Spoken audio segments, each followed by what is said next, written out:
많습니다. 나른한 봄날 오후 많이 피곤한 것도 같고 쉬고 싶고 이런 것이 우리의 마음입니다. 그러나 말씀이 흥황돼야 우리의 삶도 흥황되고 교회도 흥황되는 것을 너무나 잘 알기에 주님, 우리가 오늘도 말씀 앞에 머리를 숙이려고 합니다. 전하는 자나 듣는 자 지혜가 있게 하여 주셔서 놀라운 깨달음의 역사가 하나님의 하시면 되는 역사가 있게 하여 주시옵소서. 성령과 말씀께서 함께 하실 줄 믿사옵고 예수님의 이름으로 기도하였습니다. 자, 숙제를 해오라고 했는데 숙제가 있는 줄도 몰랐고 오늘 분명히 내가 성경이 읽어지네 가지고 오라고 그랬는데 이것도 안 가져오신 분도 계시고 그런데 이게 안 가져오신 분이 신뱅이에요. 신뱅이들이 아직 쌤의 성질을 모르는 거지, 그지? 한번 경험해본 사람들은 쌤의 성질을 알기 때문에 다 가져오거든. 숙제 다 해오고. 자, 이제 평화득장님 부고는 누구한테 빌리든지 워크북을 빌려서 이과 그거를 빌려서 노트 필기를 미리 해보는 거예요. 그 전에는 제 노트 필기한 거를 띄워줬어요. 그러니까 공약의 주사님도 누구한테 빌리든지 빌려갖고 노트 필기를 미리 해오시는 거예요. 자, 오늘 이제 구약 목록 이야기로 확 깨뚫어라. 뭐로요? 이야기. 그러니까 우리는 성경을 해석하려는 것이 아니에요. 성경을 이야기로, 즉 일어난 일, 스토리를 말해주려는 거예요. 그래서 일과 제목이 뭐라고요? 구약 목록 이야기로 확 깨뚫어라. 예, 숙제 내줬는데 잘 안 했어요. 우리가 지금 이제 이거 조금 쉬울 거예요. 왜냐하면은 천둥오리 부부 말고는 우리가 다 365 성경 읽기를 하고 있거든요. 그거대로 성경을 읽고 있기 때문에 소리 웃겼어. 천둥오리 부부 만약 우리가 365 성경 읽기에서 모두가 다 성경을 읽기 때문에 벌써 지금 우리 여호수아 들어가잖아요. 이게 이제 이렇게 이게 하다 보면은 눈에 성경 강의가 아마 들어올 거예요. 자, 오늘 포인트가 뭐죠? 첫 번째 구약을 통째로 꿰뚫기, 그 다음에 흐르는 성경으로 찾아내기, 그 다음에 이야기로 말할 줄 알기, 이렇게 시작할 거예요. 자, 구약을 처음 10명 있죠? 다 같이 함께 읽어봅시다. 시작. 사실 말대로 성경은 이야기입니다. 드라마, 영화, 뮤지컬, 영화 얘기잖아요. 우리 이야기를 가지고 살 수 있습니다. 드라마든 영화든 누군가 얘기를 듣며 있습니다.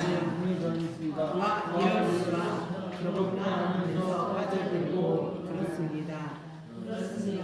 성경도 이야기를 것이고 구약 성경도 이야기로 따라야 합니다. 이야기는 단짠단짠 흘러가잖아요.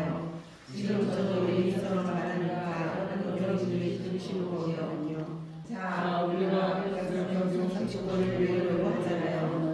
그러면 먼저 전체가 무슨 이야기인지 좀 알고 시작하자는 거죠. 구약 9가지입니다.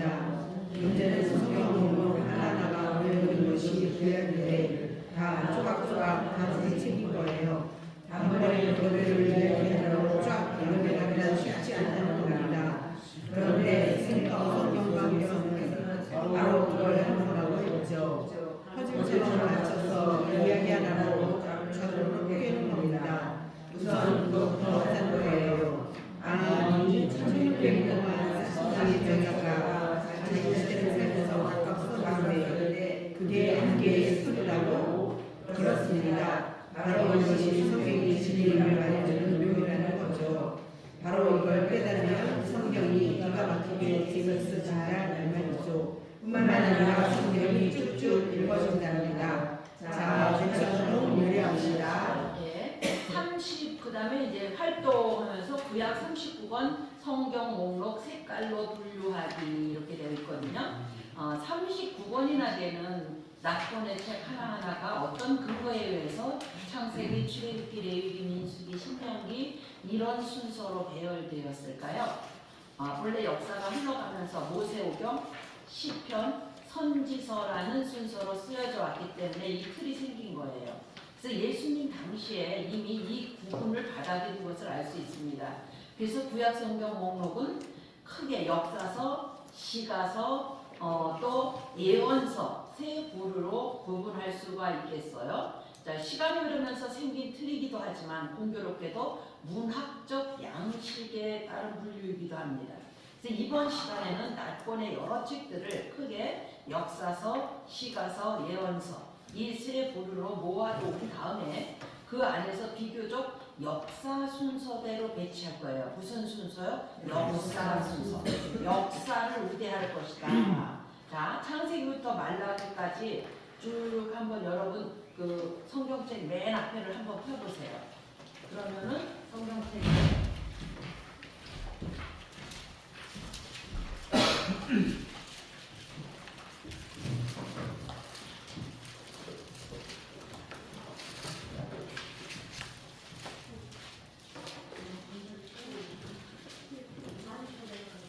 맨 앞에 보면은 있는데 우리 목사님 성경에는 없네.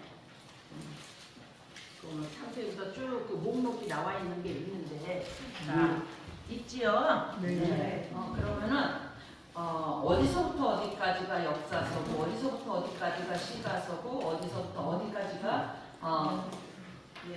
예언서인지 이제 알 수 있다는 거죠.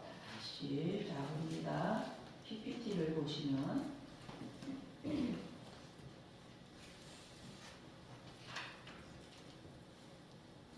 이렇게 있어요. 역사서, 창세기부터 에스더까지 초록색. 여러분 성경책에 다 칠해 놓으셨죠? 네, 지난번에 하신 분들은 초록색을 다 칠해 놓으세요. 역사서는요. 자, 역사서 17권이에요. 자, 시간을 타고 이 역사서 17권의 책들은 시간 흐름을 따라 어느 위치에 놓일지 순서가 분명하기에 17권을 비슷한 시기끼리 모아서 정리해 놓은 거예요. 창조시대에 하면 창세기 1장부터 11장 이게 창조시대죠. 인류 일반 역사예요. 그리고 족장시대 하면은 창세기 12장부터 50장까지잖아요. 그래서 창세기 12장에서 어느 나라의 국사가 시작되죠? 이스라엘 국사가 시작되는 거예요. 자, 우리 이스라엘의 국사 이거를 구속사라고도 하고 구원 역사라고도 하잖아요. 그러니까 창세기 1장부터 11장까지는 무슨 시대? 창조시대. 이건 인류 일반 역사예요. 네.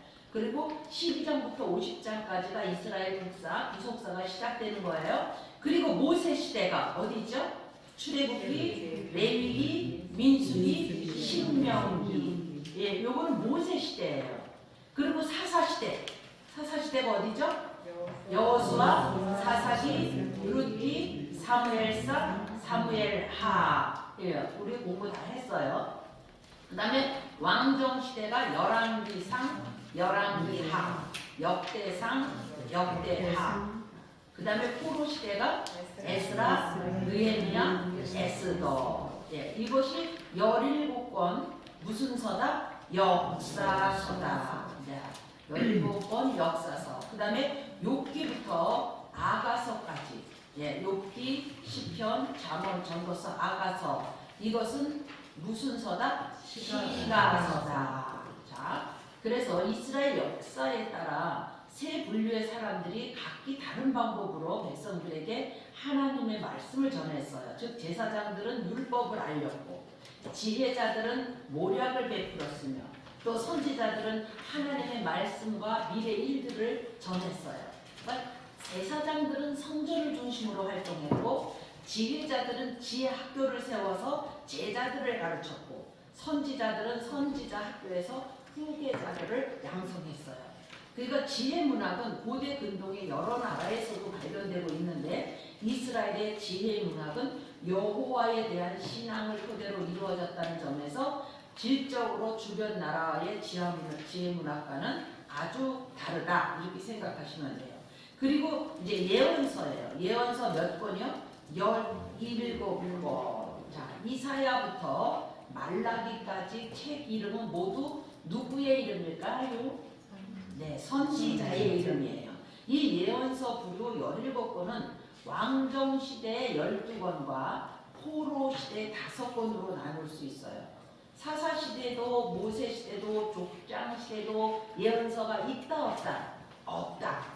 당연한 이야기인 것 같지만 이 사실을 못 박아놓고 예언서를 분류하는 것이 매우 중요하다.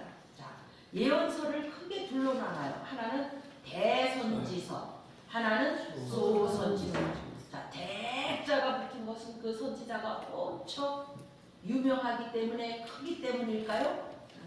아니에요. 책의 분량이 많았어요. 그래서 대선지서를 이사야, 에레미야, 에가, 에스겔, 다니엘 5권을 대선지서고 나머지 12권이 소선지서다. 이렇게 생각하면 되겠습니다. 자, 그렇게 되면 그리고 성경의 맨 앞장을 열면 구약성경 목록이 나와 있는데 여러분 다 표시해 놓으셨지요? 네. 신입생들은 선배들 거 보고 초록 역사서는 무슨 색으로? 초록색으로 쫙 칠해고 시가서는 노란색으로 예언서는 빨간색으로 색을 칠해 놓으면 여러분이 성경 읽을 때 이렇게 눈에 확 띄어서 구분이 되기 때문에 이거 매우 중요합니다. 자, 성경 목록 역사 중 그 역사가 흐르는 창출민수사사만 대라를 타고 흐르는 이야기를 깨뚫기 위해서 지금 이 활동을 하는 거예요. 자, 오늘 제목 구약 목록 이야기로 확 깨뚫어라. 이야기로 확 깨뚫어라예요. 자, 워크북 26쪽을 한번 펴보세요.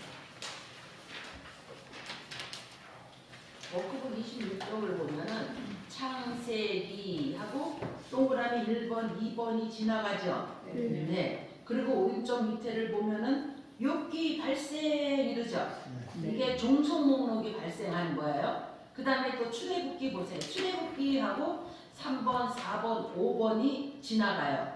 그리고 종속 목록 뭐가 발생하죠? 레위기 발생 이러는 거예요. 그리고 민수기 6번, 7번, 8번, 9번, 10번 지나가고 나서 또 종속 목록이 발생하죠. 신명기 발생. 그러니까 창세기 상황에서 욥기가 발생하니까 욥기에서는 시간이 흐를까요? 안 흐를까요? 안 흐른다는 거예요. 또 출애굽기 상황에서 레위기가 발생하니까 레위기에서 시간이 흐르지 않는다는 거예요. 왜요? 역사는 흐른다. 예, 역사는 이렇게 이야기 순서대로 흐르는 건데 족장 시대에 같은 족장 시대를 살고 있던 욥기서가 발생했으니까 시간이 안 흐른다. 그 다음에 출애굽기 상황에서 그 레위기 법전이 발생한 거지 거기에 시간이 흐른다? 안 흐른다. 레위기는 신해산 언약의 내용이잖아요. 시간이 안 흐른다. 그 다음에 민수기 상황에서 신명기가 발생했으니까는 이거 시간이 안 흐른다. 그러니까 메인 히스토리는 창출민수사사망대라는 어떤 건 뺀 거예요? 종속 목록은 시간이 안 흐르니까 뺐다. 이걸 아시겠지요? 네, 그래요. 이제 내용을 들어갈 거예요. 효과를 극대화하기 위한 아이디어가 강사의 이야기를 귀로 들으면서 손가락으로 성경을 계속 넘기라는데요. 여러분은 그렇게 할 수가 밖에 나도 못해요. 근데 이제 성경을 한 3번 정도 레비 따라 읽으면은 이렇게 한 번씩 이렇게 할 수가 있어요. 지금은 할 수가 없어요. 그리고 성경 목록을 훑어보면서 몸은 지도 속으로 성경의 주인공들과 함께 발로 걸어다니기. 어느 정도 지금 어쩌면 여러분이 될 수도 있을 것 같아요. 왜요? 365 성경에서 계속 지도가 나오잖아요. 네. 그러니까 여기쯤 이러구나 그러는 거예요. 자, 신학교 들어가면요 성경을 공부를 엄청 열심히 할 것 같으죠. 성경을 열심히 가르치던가요? 안 가르쳐요. 뭐를 가르치죠? 성경의 과다요를 가르쳐요. 그러니까는 about the Bible, 성경에 관하여를 가르치지 through the Bible, 성경 속으로 들어가는 것을 각자 하라는 거죠. 그러니까 성경을 어떻게 연구하고 어떻게 하고 그러는 거는 방법은 다 가르쳐 주는데 그 다음에 뭐를 해야 된다? 각자 해야 되는데 각자 할 시간들이 없어요. 각자 안 해요. 그래서 지금 이런 공부를 또 하는 거죠. 자, 이제 구약 목록 이야기로 화학 배틀기 한번 읽어봅시다. 같이 이제 구약을 시작. 이제 구약을 이야기로 화학을 들어봅시다. 누구에게든지 성경은 처음부터 끝까지 이야기로 쭉 말해줄 수 있으면 공부할 수 있어요. 그래야 사실 이 이야기가 아예 성경의 주신점이 되어야 합니다. 창세기부터 시작되는 이야기는 정식합니다. 그런데 나라가 망하고 나서 거꾸로 전환하게 되면 그 의유가 어렵거든요. 그러니까 그 부분을 잘 들어보셔야 합니다. 그뿐 아니라 흘러가는 이야기 속에서 어떤 성경 목록들이 말씀드릴지 꼭 정리해 주세요. 예를 들면 레위기, 신명기, 룻기, 시편, 이사야 등등이랍니다. 자, 성경 속으로 들어갈 준비가 되셨어요? 고고고고고. 이제 제가 오른손을 들면 여러분들이 보시기에 왼쪽이죠. 왼쪽에 있는 목록이 있어요. 뭐죠? 창세기. 네. 그 창세기. 제가 오른손을 들고 여러분은 왼손을 들어야 되겠죠. 그죠? 왼쪽에 뭐가 있어요? 창세기. 그 다음에 발생하면은 여기 발생인 거예요. 이거 한번 해보자고요. 그래야 졸립지 않아요. 이제 내용으로 들어가서 구약 목록 이야기 확 펼치면은 자 보면은 지도가 하나 나와요. 지도. 그죠? 여러분 네. 나오죠? 지도가 나와요. 자, 이 지도를 보면 일단 성경의 주 모델을 확인하는 거예요. 우리가 성경을 공부하면서 내가 지금 공부하고 있는 지역이 어딘지 모르는 분들이 있고 예수 믿는 일은 신화 같은 이야기야 이렇게 아는 분들도 많이 있더라고요. 그런데 우리가 공부하는 성경의 지명이 하늘에 쭉 떠있는 지역이 아니라는 거죠. 이게 세계 지도예요. 세계 지도. 근데 보세요. 아유 여기 어디죠? 대한민국이 바로 여기에 있어요. 자 그러면 구약의 무대 지도로 확인해 볼까요? 좀 더 클로즈업 해서 볼게요. 요거예요. 요거를 좀 더 클로즈업. 여기입니다. 유럽, 아시아, 아프리카 세 개의 줄을 딱 잡고 있어요. 자, 여기에 요거예요. 더 확대한 거예요. 유브레데스 강과 티그리스 강 사이. 여기가 성경이 있었던 그런 나라예요. 즉 구약의 무대에 위치한 현대 국가들이 어느 나라가 있을까요? 여기 이스라엘이에요. 여기가 어딜까요? 이집트. 보세요. 그 지도를 보세요. 여기가 어딜까요? 요르단. 즉 현대 국가예요. 여기는 사우디아라비아. 여기가 이라크. 네. 제가 보통 구약 성지 순례를 가면 이집트, 이스라엘, 요르단까지 3개국을 거쳐서 가요. 구약 무대를 가면은 제가 사우디아라비아 못 갔고 이라크 가려고 그러다 못 갔고 못 갔어요. 자 여기 시리아 우리 못 들어간대요 지금. IS 많은데요. 네? 여기 레바논 지금 레바논 국가 위기 맞았죠? 자 여기가 튀르키예가 터키. 여기는 신약 바울의 중부대가 여기다 이렇게 생각하시면 돼요. 자 여기가 이란이에요. 이게 뭐예요? 중동의 화약고죠. 이 지역 여기서 창조 일반 역사가 시작된 거예요. 일반 역사가. 자 이제 합니다. 시작. 창세기. 그렇지. 창세기 1 같이 있습니다. 창조 인류 일반 역사가 시작되다. 창조가 일단락 되는 곳이 있어요. 자, 여기가 어디죠? 에덴입니다. 이 지역을 중심으로 해서 인류 초기 문명이 흘러갑니다. 우리는 이 문명을 티그리스 강과 유프레데스 강 사이 이거를 뭐라고 그랬죠? 메소포타미아 문명이라고 우리 학교에서 배웠어요. 성경은 정확하게 이때 일어난 그곳에서 일어난 일을 폭로하면서 엑기스처럼 파일로 딱 정리해 놨어요. 창세기 1장부터 11장은 인류 일반 역사, 메소포타미아 문명 즉 세계사입니다. 창세기 1장부터 11장간에 성경에 엄청난 압축 파일이 저장되어 있어요. 창세기부터 요한계시록까지 보게 하는 성경의 DNA가 어디에 다 압축되어 있다? 창세기 1장부터 11장 안에 다 들어있습니다. 근데 그것을 보려면요, 두 개의 렌즈가 필요해요. 그게 뭐냐? 성경을 읽는 관점 1, 2예요. 자, 성경을 읽는 관점에서 가장 중요한 것이 무엇이죠? 생각나는 대로 말해보세요. 성경은 누가 왕이냐를 다룬 왕싸움이다. 예. 창조주 하나님이 왕이시냐? 아니면 인간 그 누구가 왕이냐를 다룬 것이 성경이라고 크게 한번 생각해 보자는 거예요. 근데 왕이라는 개념이 갖고 있는 의미 중 하나는 뭐죠? 다스림의 의미가 있죠. 통치한다는 거예요. 누가? 왕이 통치한다는 거예요. 그러려면 반드시 그 다스림이라는 말에는 다스림의 대상이 있겠죠. 내가 왕이야. 따르는 사람 하나도 없어. 그런 사람을 뭐라고 하죠? 독불장군이라고 하잖아. 그러니까는 왕이라는 개념 중에는 다스림이라는 의미가 있는데, 왕이라는 개념 속에는 다스림을 받는 대상이 있어야지 된다. 그 하나님의 그 왕의 통치를 받는 사람들이란 말이에요. 근데 성경에서는 하나님의 통치를 받는 사람들을 무슨 계열이라고 그랬죠? 셋계열. 예. 셋계열이라고 해요. 그러면 셋계열은 어떻게 살아야 하죠?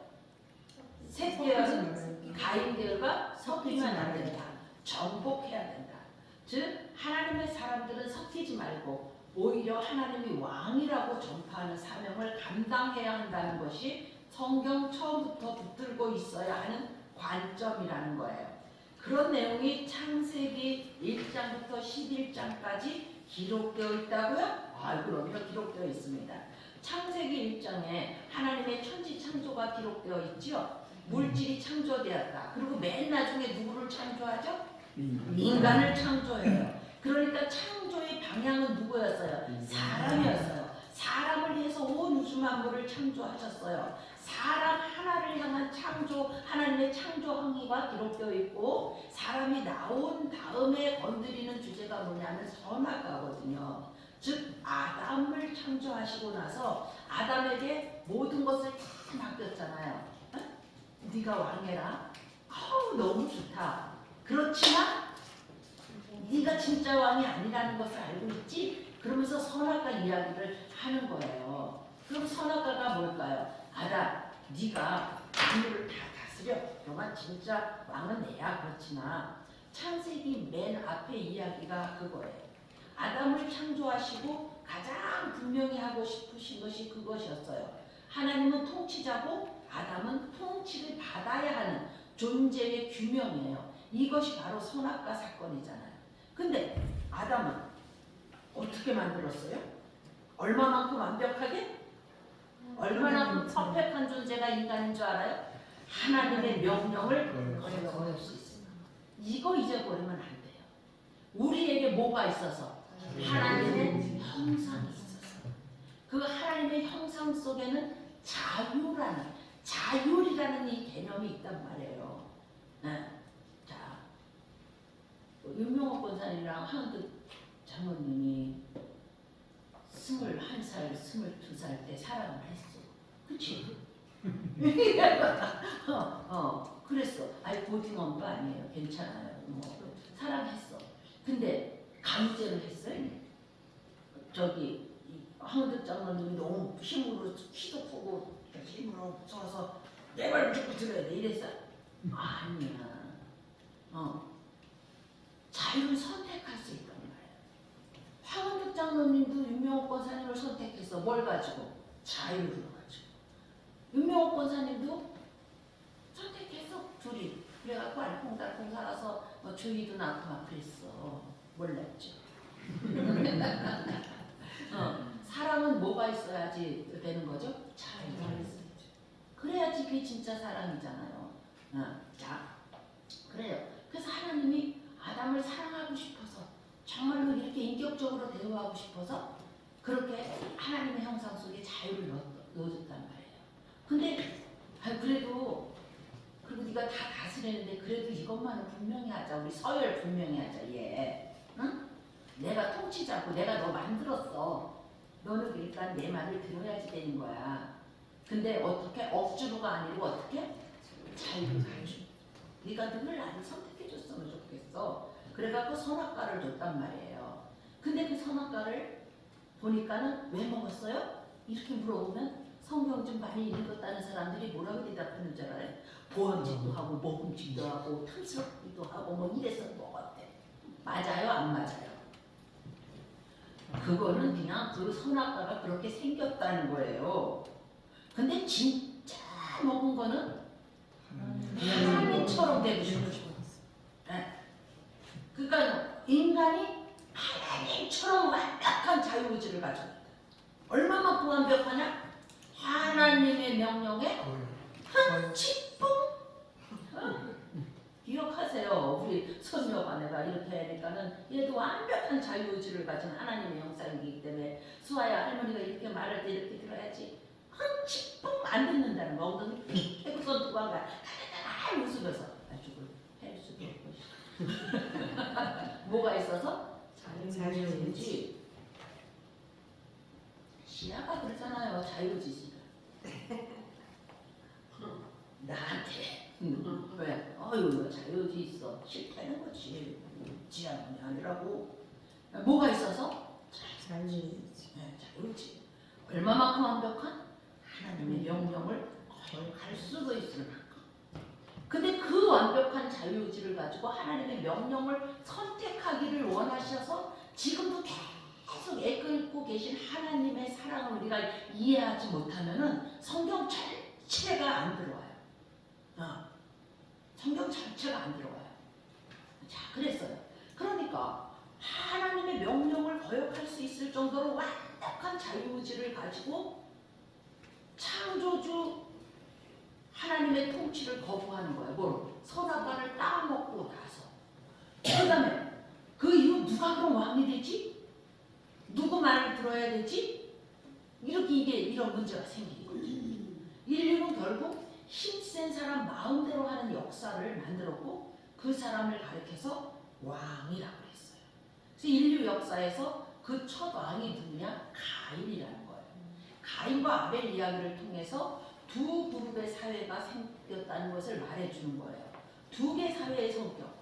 아무렴 어때? 내 맘대로 할 거야. 가인이 동생 아벨을 죽였잖아요. 근데 이런 와중에도 하나님을 예배하는 자들이 있었어요. 그래서 성경은 가인에게 죽임을 당하신 아벨 대신에 셋을 주셨다고 했어요. 그리고 셋의 그 다음 장에 에노스 때에 와서 여호와의 이름을 불렀더라. 이렇게 말하고 있어요. 그러니까 힘의 역사가 흐르는 중에도 하나님을 아는 자들의 대표가 아벨 이후 셋 에노스를 타고 예배 공동체로 유지되어 왔다고 밝히는 거예요. 그게 무슨 계열? 셋 계열. 네, 관점이 셋 계열은 가인 계열과 섞이면 안 된다. 정복해야 된다. 야, 이런 거 인간의 비밀 아니겠습니까? 사람이 어떻게 생겼으며 창조주는 왜 사람을 만들었으며 그래서 사람은 어떤 스타일로 살아가야 되며 인류 공동체의 목적은 무엇이며 결국 어떤 문명이 발생하게 되는지 그래서 역사의 방향성은 무엇인지 성경은 다른 책들과 달리 정말 근본적인 주제를 탁 클릭하고 에덴에서 출발한다 이 말입니다. 그래서 창세기를 열면 창조, 선악과 얘기, 가인 스타일 사람들과 아벨 스타일 사람들의 이야기로 발생하지만 결국 그 초기 인류는 무슨 사건으로 다 멸망한다? 노아 홍수로 다 전멸합니다. 근데 노아는 하나님께 은혜를 입었다. 그래서 노아의 가족으로 이제 또 새 아들로 인류가 번성되기 시작하잖아요. 그러니까 첫사람 아담이 인류의 씨앗이었던 것처럼 노아의 후손들을 통해서 다시 메소포타미아 지역에서 문명이 발생하지만 결국 와해되었다는 거예요. 우리 다 누구의 후손이에요? 네? 우리 다 누구의 후손이에요? 네, 맞아요. 노아 후손이에요. 사모님 자신 있어. 우리는 다 아담의 후손만 생각하지만은 사실 우리 노아의 후손이에요. 노아의 세 아들로 전 인류가 퍼져나가잖아요. 네. 자, 그래요. 근데 그 노아의 후손이 또 심판을 받아요. 왜요? 바벨탑 사건으로. 네. 바벨탑 사건으로 심판을 받습니다. 어떻게 심판받죠? 언어가 와해됐어. 그 공동체가 무너졌어.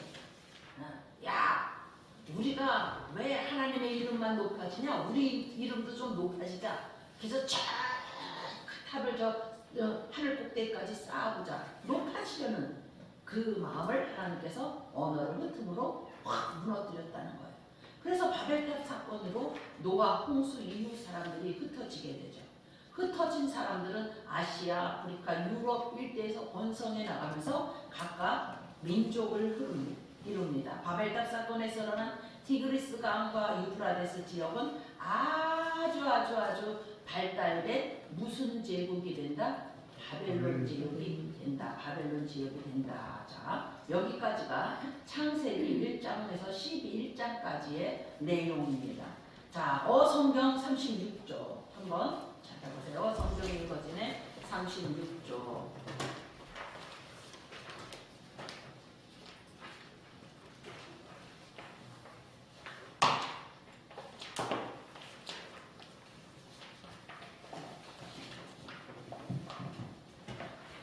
자,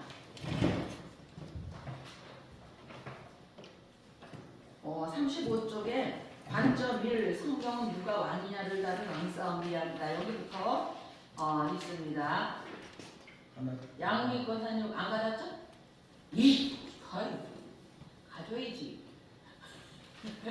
자, 같이 읽어요. 시작. 관점 1 하나님 나라로 회복되는 유령 이스라엘 자손은 하나가입니다. 잘 읽어야지. 다 안 가진 사람도 듣지. 내가 읽으면 목이 아프니까 그렇죠. 관점 1 성경은 누가 왕이냐를 다룬 왕싸움 이야기다. 같이 읽어요. 하나님 나라로 회복되는 유령과 이스라엘 제사장이 나라로 나라입니다. 국가의 일본입니다. 하나님은 그렇게 하고 싶으셨던 겁니다. 모범적인 모델 나라로 만드셔서 세상 나라 사람들을 하나님의 나라로 돌아오게 하고 싶으셨습니다. 그게 행복이기 때문입니다. 복이다. 이스라엘 백성들처럼 창조주를 왕으로 알고 통치받는 행복할 때에 한 생명을 주셨습니다. 이렇게 성경을 한마디로 하나님의 나라 왕의 역사로 보자는 말입니다. 세계의 진정한 왕은 하나님이시다. 그 왕은 사람으로 통치하신다. 행복해져. 전능자가 나의 사람으로 지키신다. 그게 행복이야. 그러니 이 왕의 나라로 들어와라. 사랑에 항복하라. 아브라함으로 인하여 모든 민족이 복을 받으리라. 간단하지요? 자, 이제 생장점 포인트입니다. 시작. 국민, 주권, 영토. 세상 나라든 하나님 나라든 나라를 이루려면 세 가지 요소가 있어야 합니다. 국민, 주권, 영토입니다. 우리가 초등학교 다닐 때 사회 시간에 배웠던 내용이죠. 하나님이 이제 세우시려는 나라도 이들로 스케치하면 끝이 납니다.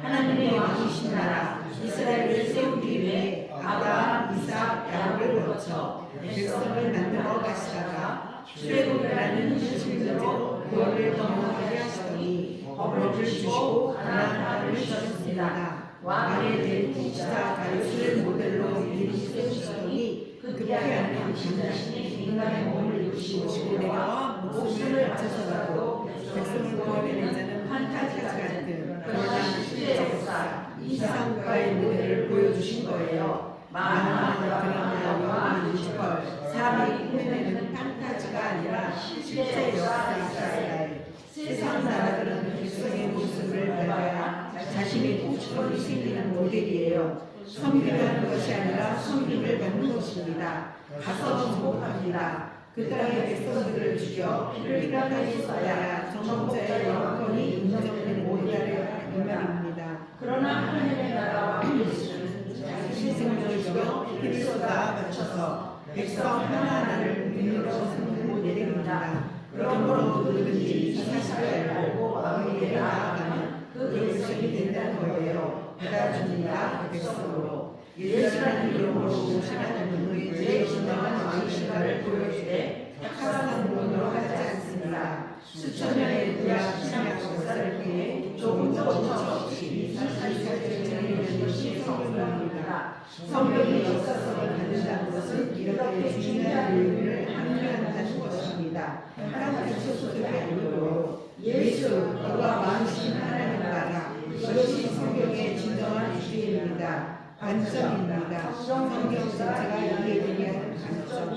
요약 마음에 드세요? 네, 마음에 드십니까? 그러니까 창세기 1장부터 11장까지는 인류 일반 역사를 다루고 있는데 하나님이 왕이시냐, 인간 그 누구가 왕이냐는 왕 싸움 내용이라는 거예요. 이것은 전 세계에 대한 내용이라는 거죠. 앞으로 역사가 흘러가면서 온 세계 모든 인류는 창세기 11장과 같은 나라를 세울 것이지만 결국 하나님의 심판 아래에 있다고 보여주고 인류 일반 역사는 여기서 멈춥니다. 그리고 나서 등장하는 사람이 아브라함입니다. 2번 같이 있습니다. 2 시작.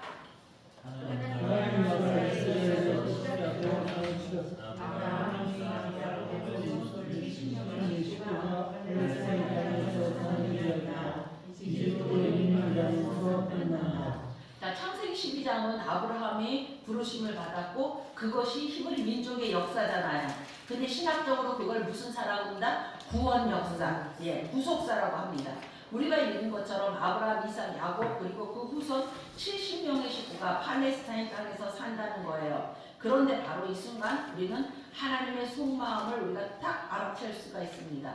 메소포타미아 초기 인류 역사로 성경의 이야기를 시작한 것은 한 사람을 찾아내기 위함이었죠. 누구죠? 아브라함을 조준하고 있었던 거예요. 메소포타미아 문명은요, 인류가 굉장히 발전했거든요, 문명이. 근데 하나님이 창조주요 진정한 통치자임에도 불구하고 하나님을 무시했어요. 그러니까 하나님을 무시하고 나니까 결국은 힘이 있는 왕들이 나타나서 왕노릇을 할 뿐이에요. 그들을 지으신 창조주 안중에도 없습니다. 그래서 하나님도 프로젝트를 계획하시는 거죠. 나도 내 나라를 세워야 되겠다. 그래서 내가 창조주요 역사를 주관하는 하나님이라는 사실을 알려줘야 되겠다. 그게 복이거든. 그 나라를 잘 키워서 그 나라 보고 그 일을 하라고 해야지 그런 모든 족속이 복을 받을 거야. 그게 창세기 12장 3절 말뚝이잖아요. 너로 말미암아 천하 열국이 복을 받게 하려는 거. 그러니까는 잊어버리면은 안 돼요. 그 복은 어떤 복? 하나님의 자녀가 되는 복. 임양숙이를 세운 것은 임양숙 하나 때문이 아니라 임양숙을 보고 많은 사람이 하나님을 아는 복을 받게 하려. 아멘이십니까? 아멘. 신양미를 세운 것은 신양미 하나 때문이 아니라 신양미를 보고 많은 사람이 신양미가 아는 모든 사람, 신양미를 아는 모든 사람이 하나님을 아는 복을 받게 하려고. 아멘. 이 관점이 딱 들어와야 전도는 쉽다. 전도는 밥이다. 전도는 죽이다. 전도는 식은 죽이다가 이게 되는 거거든요. 이게 들어와야 되는 거거든요. 이게 성경의 이야기거든요. 자, 이런 목적을 가지고 하나님이 나라를 건설하는 거예요. 그게 하나님의 속마음이었어요. 성경의 속마음이기도 하고요. 자, 왜요? 하나님은 창조주로서 피조물을 다스려야 할 뭐가 있어요? 책임이 있어요. 책임.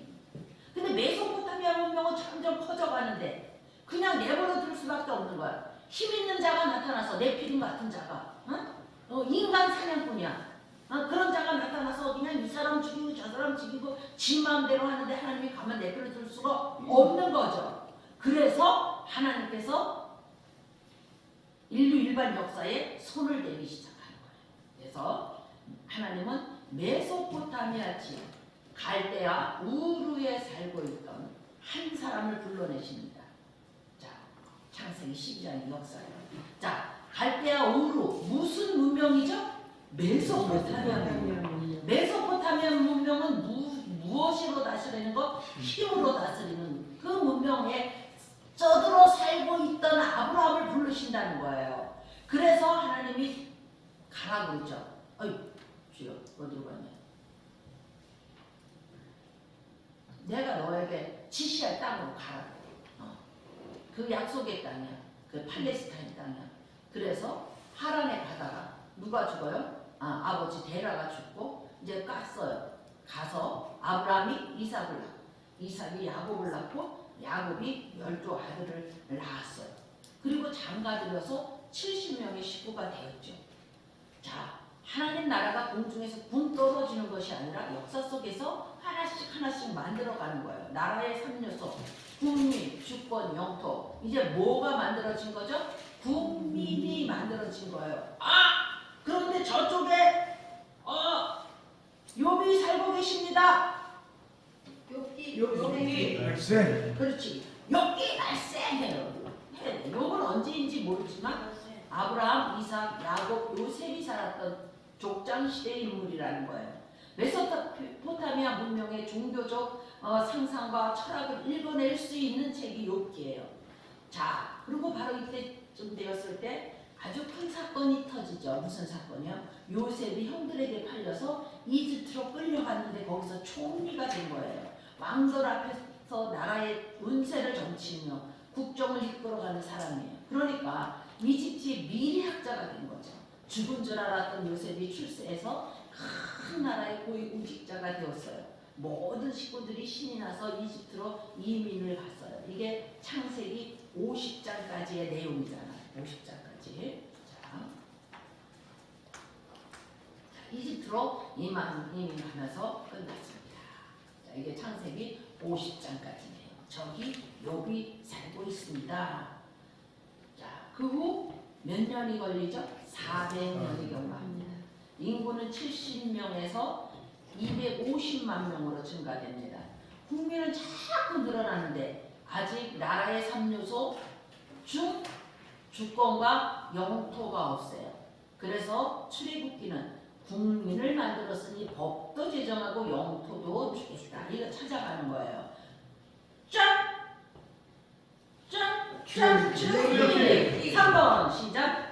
이집트에서 살아온다 야곱의 소원을 건설한다. 하나님 나라 국민이라 그러나 노예의 상태다. 네, 그래요. 그런 노예 상태다.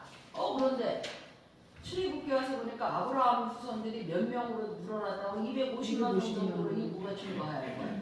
왜 그런 줄 아세요? 창세기와 출애굽기는 종이 한 장 차이인데 몇 년이 지났다? 400년이 지났다. 그동안 얼마나 많은 후손이 번성했는지. 아브라함의 후손들은 이제 큰 민족이 되어버렸어요. 주권은 없지만 하나의 종족이 된 거예요. 국민이 만들어진 거죠. 아브라함에게 약속하신 그대로 된 거예요. 그런데 이럴 수가. 또 놀랄 일이 있죠. 히브리 민족은 이집트의 노동력, 노예로 전락해버렸어요. 노예들이 반란을 일으키지 못하게 하려고 히브리 민족의 신생아, 남자아이가 태어나면 살해하라는 바로의 명령도 떨어졌습니다. 4번 같이 읽습니다. 4. 이때 모세가 난장하니라 정치적인 문제로 이집트에서 쫓겨나 신의 명령으로 망명할 수밖에 없게 됩니다. 자, 이 상황에서 모세가 태어나는 거예요. 갈대 상자에 담겨 나일강에 떠내려가던 아기 모세를 이집트 공주가 건져내는 이야기 아시죠? 네, 모든 것을 다 하는 미리암 때문에 그가 살았잖아요. 그 모세는 자기가 히브리 사람이라는 사실을 알게 됩니다. 어느 날 히브리 사람 편을 들어서 이집트 사람을 쳐 죽인 것이 빌미가 되어서 결국 모세는 도망자가 되잖아요. 이렇게 해서 피해간 곳이 어디였죠? 신의 강이었죠. 신의 강이야. 5번 같이 읽어요. 시작. 신의 산에서 신명을 한다. 이로 이집트로 가서 10가지 제한을 통해 백성들을 멸망시켜서 다시 신의 명령으로 돌아간다. 신의 명령에서 구원을 주신다. 자, 그곳에서 모세는 자기 종족의 하나님, 즉 아브라함의 하나님, 이삭의 하나님, 야곱의 하나님을 만납니다. 모세가 이제까지 귀로 들으면서 자기 민족에게 전승되었던 내용의 이야기를 듣고 이 이야기가 내 때도 전승되는구나. 이 연속선상의 이야기를 알고 자기 백성을 노예로부터 해방시켜야 된다는 것을 자각하는 거예요. 그리고 결국은 약속의 땅으로 데리고 들어가야 한다는 의식이 생긴 거예요. 하나님의 나라를 이루어야 한다는 사실도 자각을 한 거죠. 아브라함에게 언약을 하신 하나님은 반드시 그 언약을 지키실 거야. 이걸 모세가 발견한 거죠. 광야 생활한 지 약 40년쯤 되었을 때예요. 그래서 드디어 이집트로 들어가 히브리 민족을 구해내죠. 10가지 재앙에 그만 바로가 항복을 해버립니다. 이제 히브리 백성들이 대거 민족의 이동을 합니다. 출애굽을 해서 홍해를 건너서 시내산에 도착하니까 약 몇 개월 걸렸다 그랬죠? 2개월 걸렸어요. 여기서 이스라엘 백성들은 1년 동안 머물게 됩니다. 어디에서? 시내산에서. 시내 광야에서 텐트 치고 이렇게 머무르고 있을 때 하나님과 이스라엘 백성들이 언약을 맺죠. 하나님은 모세에게 율법을 주죠. 250만 명이나 되는 국민들 무엇으로 다스리려고? 법으로. 이거 잊어버리면 안 돼요. 하나님이 우리를 뭘로 다스려요? 사랑으로 다스린다고 그냥 그러더라고. 아니, 사랑이 내가 하고 싶은 대로 다 하는 게 그런 사랑인 줄 알아.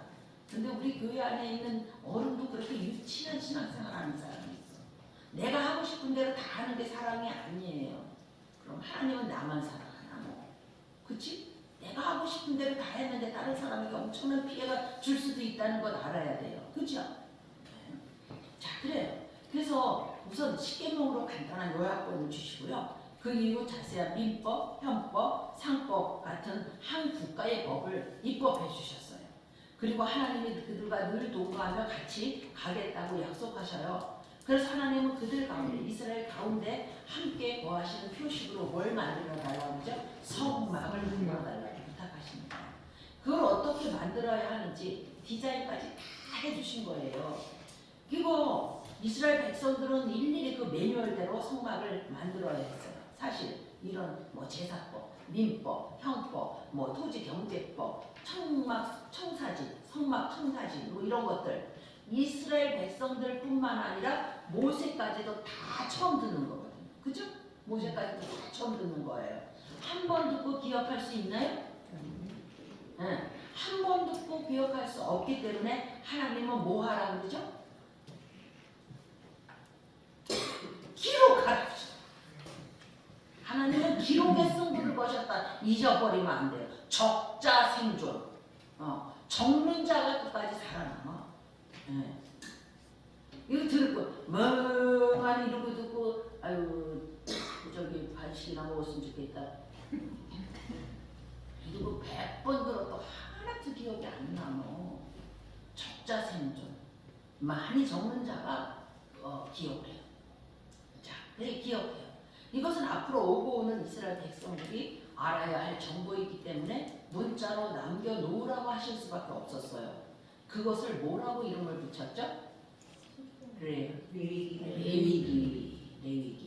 레위는 야곱의 12아들 중 3번째 아들 이름인데 이 중요한 정보를 맡는 당번이었습니다.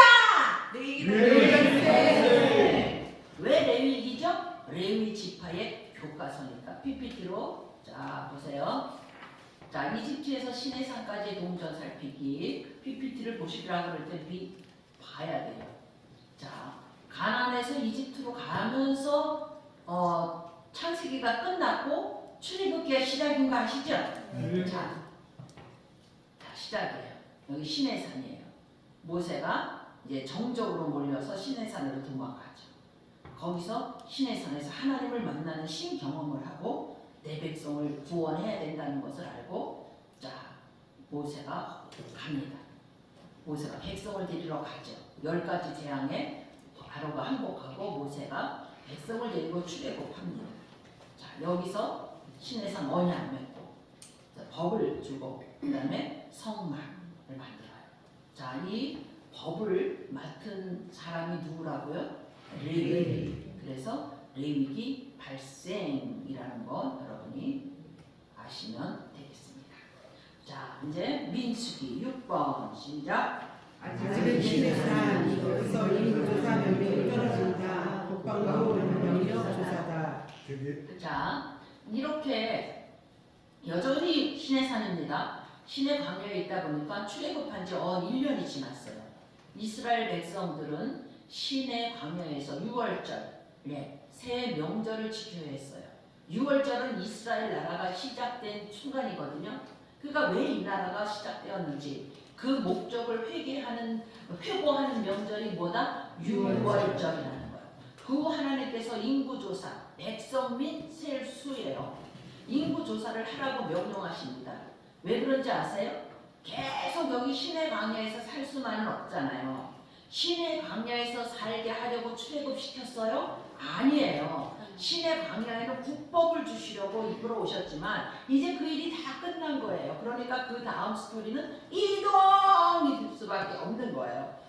이동. 그런데 이 순간 하나님이 생각난 거예요. 1년 전 이집트에서 신의 광야에 올 때처럼 오합지졸 다 섞여서 이동하면 안 되겠다는 생각이죠. 그래서 민족의 대이동을 하기 위해서 하나님께서 방위병이 있어야 되겠다 이렇게 생각한 거예요. 하나님은 얼마나 질서정연한지 모릅니다. 그래서 병력을 시스템화하는 게 무엇보다도 중요하다는 사실을 놓치지 않습니다. 그래서 인구조사를 하라고 하신 거랍니다. 그게 민수기 앞부분에서 일어난 일이에요. 자, 인구조사가 끝났습니다. 20세 이상 남자 병력만 60만 3,550명, 약 60만 명가량입니다. 7번. 드디어 신의 산을 이동한다. 목표 지점은 바람 광야. 신의 산을 떠라. 드디어 이동이다. 이동이다. 어디로 이동하는가? 바람 광야입니다. 자, 8번. 바람 광야 베르스에 도착하자마자 가나안 정복을 위해 정탐을 보내려는 명령을 받는다. 바람 광야로 이끌어가는 데는 이유가 있었어요. 정탐을 하라는 거예요. 바람 광야에 왜 가라고요? 정탐. 어디가 정착해서 살아야 되니까. 거기가 바로 옛날 조상 아브라함에게 약속하셨던 그 땅, 약속의 땅이었어요. 이제 민족을 이룬 이스라엘 백성들이 조상 아브라함의 약속의 땅으로 다시 들어가야 됩니다. 그런데 문제가 생겼어요. 9번. 명령을 받은 1세대 가나안 정복을 포기한다. 그 결과 38년을 그냥 가격에서 살게 된다. 1세대는 여기서 죽는다. 바람 광야까지 온 이스라엘 백성들이 가나안을 정복하지 못하겠다고 버티는 거예요. 아니 이제 와서 그 땅으로 안 들어가면 하나님이 아브라함에게 하신 약속은 뭐가 됩니까? 다른 것은 몰라도 몇백 년 전부터 이루어오신 하나님 나라라는 비전을 포기할 수가 없었죠. 그때 사실 약속의 땅은 거인족들이 다스리고 있었어요. 이스라엘 백성들은 그래서 못 들어가겠다고 한 거예요. 그러면서 스스로 보기에 뭐 같다고? 메뚜기 같다고. 이렇게 절망한 20세 이상 병력들은 그들의 생각대로 가나안 땅에 들어가지 못했어요. 그게 14장 민수기 14장 28절 너희 말이 내게 들린 대로 내가 너희에게 행하리니 그 말씀이거든요. 저는요 주일학교 때 성경을 공부할 때 광야 40년 하면 너무 멀어서 여기저기 갔다 왔다 거리냐고 40년 걸린 줄 알았어요. 그리고 그때는 목사님들이 그렇게 얘기해도 다 그게 그런가 보다 이렇게 생각했어요. 근데 그게 아니에요. 자, 이집트에서 시내산까지 오는데 얼마 걸렸다 했어요? 2개월 걸렸어요. 시내산에서 몇 년 머물렀다고 했어요? 1년 정도 머물렀어요. 그래서 학자들은 이집트에서 가데스 바네아 올 때까지 약 1년 6개월 정도 걸렸다고 그래요. 광야 여기저기 멀어서 돌아가느냐 40년 걸린 게 아니에요. 정탐하고 나서 정복하지 못하겠다니까. 그럼 그냥 여기서 그냥 죽어라. 아침 먹고 똥 만들고 점심 먹고 똥 만들고 삼겹살 먹고 똥 만들고 먹다 죽는 인생 광야 38년 여러분 잊어버리면 안 되잖아요. 이게 광야 생활이었어요. 이집트를 탈출한 1세대 어른들은 그냥 거기에 죽었어요. 바람 광야에서 그냥 살았어요. 뭐 하면서? 먹고 똥 만들고 몇 년 동안이나 38년 동안이나 다행히 거기는 오아시스 물샘이 있는 가데스 바네아 지역이었기 때문에 먹고 살 수는 있었다니까요. 1세대 광야에서 거의 다 죽었어요. 정복할 수 있다고 확신한 두 사람 누구? 여호수아와 갈렙은 하나님 약속대로 살아 있었습니다. 이때 이스라엘의 구성원들은 새 멤버들로 채워진 것입니다. 10번. 드디어 광야 이세가 시민이 되었다. 이제 그들은 38년 살았던 가데스를 떠나 요단 동편을 점령한다. 광야 이세를 위하여 요점 정리 교육제자가 발간된다. 자, 모세는 원망하다 강야에서 1세대가 낳은 자식들을 데리고 드디어 바란 광야를 떠납니다. 그게 민수기 20장 내용이에요.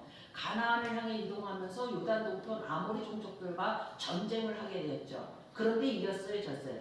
이겼어요. 그래서 땅을 차지하게 되죠. 그 땅이 어느 땅이죠? 요단 동편 땅. 네, 네. 모압 평지. 모압 평지 왔을 때 하나의 큰 사건이 생기죠. 그게 무슨 사건이죠? 바알 부월 사건이에요. 모압 여자들이 속눈썹 길게 붙이고 일로 와봐 일로 옥방이라 아우 이스라엘 남자들을 막 불러줬어요. 남자들이 띵 눈이 돌아가지고 그들과 몸을 섞게 되죠. 단순한 행위가 아니라 모압 사람들이 섬기는 바알 축제에 가서 바알의 당신이 참 신이십니다. 이렇게 바알 신을 섬기는 거예요. 하나님만 왕으로 섬기는 나라를 꿈꾸시며 하나님 나라를 이뤄가고 있는 주체의 백성들이 나라가 시작되기도 전에 문턱에서 나가 자빠져서 바알 당신이 왕이라고 예배하는 참극이 벌어진 거죠. 이때 하나님께서 그들을 무엇으로 쳤죠? 연병으로 쳤어요. 그래서 24,000명이 죽었어요. 바알볼 사건으로. 하나님께서 이스라엘에게 주시라는 땅은 그저 들어가 차지하면 되는 맡아놓은 땅이 아니었어요. 극악한 바알과 아세라 종교가 화려한 문화와 함께 오랫동안 점령하고 있는 땅이었어요. 바벨이었죠. 세상을 상징하는 총체적 문화였어요. 바알과 아세라 문화, 음란이 종교의 문화, 섹스가 종교의 문화. 자, 우리 선생님들은 많이 알 거예요. 자, 바알, 다곤, 크모스, 몰록, 아세라. 자, 이게 다 무슨 저거다? 네. 바알과 아세라 종교라는 거죠. 음란신, 남자신과 여자신, 음양의 조화로 복을 받게 한다는 거예요. 이거는 우리나라도 있어요. 이게 그걸 성경에서 그건 무슨 신앙이라고 그러죠? 기복신. 자, 바알과 아세라 종교, 음란이 종교의 그 문화. 그러니까 세상 나라 문화를 상징하는 악한 땅이었어요. 세상 나라 음란이 종교입니다. 그래서 교회에서 음란적인 좀 그런 농담 절대로 하면 안 됩니다. 외설적인 농담. 제가 그거는 아주 굉장히 싫어합니다. 왜? 그거 어느 문화라? 세상 나라 문화라는 거예요. 근데 하나님께서 이런 나라를 그냥 내버려 두시지 않는다고 했어요. 그런 문화 결국 심판한다고 일찍이 바벨탑 사건에서 또 노아호수 사건에서 보여주셨습니다. 이스라엘은 하나님을 대신할 심판자로 그 가나안 땅을 밟는 거예요. 지금 우리 여호수아서 읽고 있잖아요. 근데 여호수아서 읽으면 뭐 그 목을 밟았고 오늘도 그런 내용 나와. 어떻게 사랑의 종교이며 기독교의 경전에 이런 것이 나오나. 네, 오늘 애실쌤이 아침에 또 읽어주셨죠. 왜 그런지. 네, 그렇다는 거예요. 그러니까는 이스라엘은 하나님을 대신할 심판자로 그 가나안 땅을 밟는 거예요. 하나님의 백성들이 쳐들어가서 그들을 전멸시키고 하나님 문화의 깃발을 꽂아야 된다는 것이에요. 가나안 문화에 물들어 있는 어떤 것과도 타협하거나 섞이면 안 된다. 용납의 여지를 보여서는 절대로 안 돼요. 진멸해야 돼요. 그들을 진멸시키지 않으면 오히려 그 문화의 역습을 당해서 그 가나안인이 이스라엘을 점령할 것이기 때문입니다. 근데 광야 1세대는 광야에서 가나안 정복을 포기하고 가데스 바네아에서 다 죽었어요. 그런데 광야 2세대는 가나안 땅을 건너가기 직전 요단 평지까지 와서 바알이 왕이라고 이 짓을 하고 있으니 사람은 24,000명 죽었고 설상가상 지도자 모세는 떠나야 해요. 은퇴해야 된다니까. 저는요 모세의 이 마음이 많이 이렇게 오버랩이 돼서 많이 힘들어요. 그래서 모세는 모압 평지에서 광야 2세대에게 마지막으로 요점 정리 설교를 해야만 했어요. 걔네는 자초지종을 모르는 아이들이기 때문에 그동안 과거 스토리를 요약해 주어야 하겠다는 생각을 한 거예요. 나는 못 들어가지만 너는 들어가잖아. 이런 짓 다시는 하지 말고 하나님만 섬겨라. 섞이면 안 된다. 오고 오는 후손들도 계속 이스라엘의 과거사를 알아야 했기 때문에 그것을 기록으로 남기라고 하나님께서 명령하셨습니다. 그것이 바로 신명기랍니다. 신명기 말씀. 앞으로 이스라엘 백성들은 이 신명기 율법 정리를 꼭 기억해야만 했습니다. 하나님만 참신이라는 사실을 꼭 기억해야겠습니다. 그들이 들어가 살게 될 가나안 땅은 다른 신들을 섬기는 외국 나라였기 때문에 바알과 아세라 우상을 섬기는 사람들에게 하나님을 선포하라는 것이었습니다. 하나님이 이스라엘 백성들을 가나안에 들여보내시는 것은 다 목적이 있었다. 다른 민족이 하나님을 아는 복을 받게 하려는 것이었다. 자, PPT로 한번 우리 해봅시다. 자, 우리 좀 복습합니다. 자, 민수기. 자, 시내산 떠납니다. 자, 어디를 목표는 어디죠? 가데스 바네아. 여기서 무슨 일이 있었죠? 12명의 정탐꾼을 보내죠. 야, 우리는 메뚜기야 못 들어가. 그래갖고 하나님께서 쫙쫙쫙 뺑뺑 돌렸어요. 뭐 하라고? 죽으라고. 근데 죽는 것도 그냥 깨 죽으라는 게 아니야. 똥 만들다 죽어라. 그래서 38년 이렇게 살았어요. 자, 광야 2세대를 데리고 PPT를 보셔야 됩니다. 자, 모압 평지로 갔습니다. 모압 평지. 가나안 땅에 모압 평지 곳에 들어가야 가나안 땅에 못 들어간다. 나도 못 들어가는데 뭘 애써. 기르지 않았다니까. 뭐 했어요? 나는 못 들어가. 너희는 거기 들어가서 하나님 명령대로 잘 살아야 되지 않냐. 이렇게 전제에 가자. 아모리 종족과 전제에 가서 여기서 딱 있는 거예요. 그래서 신명기가 발생했어요.